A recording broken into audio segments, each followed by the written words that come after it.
¿Qué tal? Buenas noches, espero que estés muy bien. Bienvenido a No Dormirás Más, un canal donde encontrarás fantasmas, duendes, ovnis, asesinos seriales y todo lo que no te dejará dormir.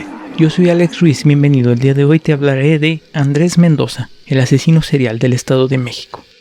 Primero quiero platicarte un poquito de la biografía de Andrés Mendoza. Bueno, Andrés Filomeno Mendoza Celis, nacido en Oaxaca el 29 de noviembre de 1947, apodado como el feminicida de Atizapán, es un asesino en serie mexicano.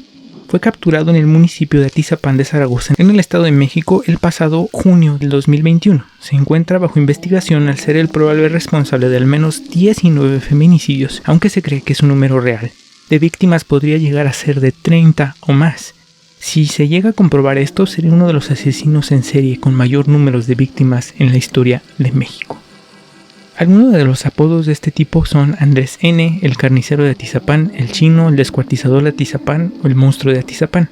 Como ya te comenté, nació en 1947, actualmente tiene 74 años, residía en Atizapán de Zaragoza en el Estado de México, es de nacionalidad mexicana y solamente habla el español. En 2015 trabajó como presidente del Consejo de Participación Ciudadana en la colonia durante la administración de la política y en ese entonces presidente municipal, Ana María Valderas Trejo. La información sobre esta afiliación no puede ser consultada dentro del portal IPOMEX, que es la información pública de oficio de los sujetos obligados del Estado de México y municipios, pero puede corroborarse en un archivo PDF de la página.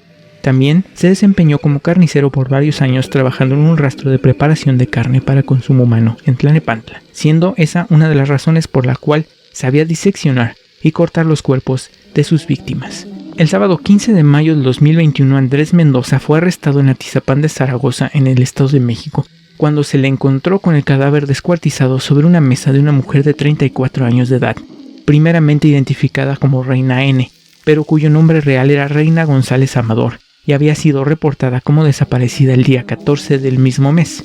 Se presumía que Amador era su pareja sentimental, pero esto no fue verdad, pues estaba casada y fue esposa de Bruno Ángel Portillo, quien encontrara su cuerpo al entrar a la fuerza a la casa del hombre ubicada en la colonia Lomas de San Miguel. Además, dentro del lugar se encontraron credenciales del INE, ropa, zapatos, maquillaje y bolsas de varias mujeres, así como grabaciones en casetes cometiendo los asesinatos. Una libreta con una lista de varios nombres de mujeres, siendo estas sus posibles víctimas.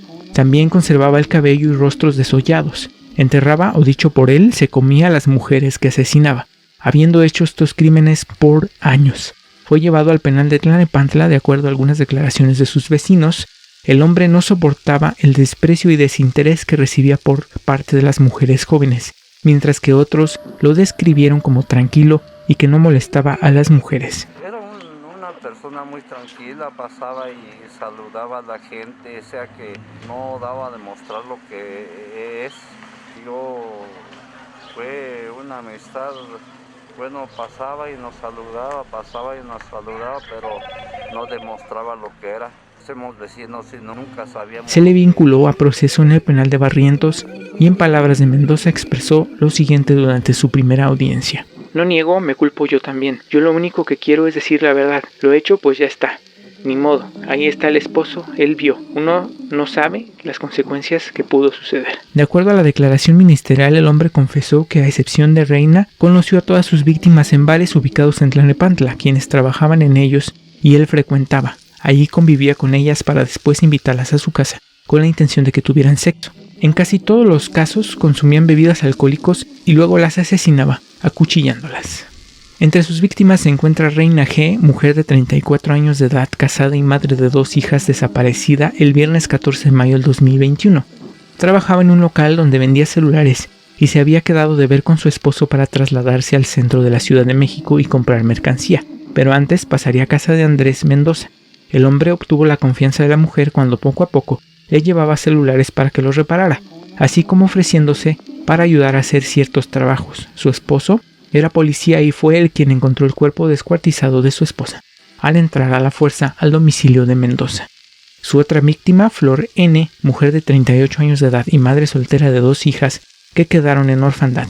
Originaria del Estado de México, trabajaba como hostess, que es la profesión del sector de la hotelería y la gastronomía que se encarga de dar la bienvenida al cliente en Tlanepantla, y desapareció el 16 de octubre del 2016. Fue vista por última vez en esa ciudad.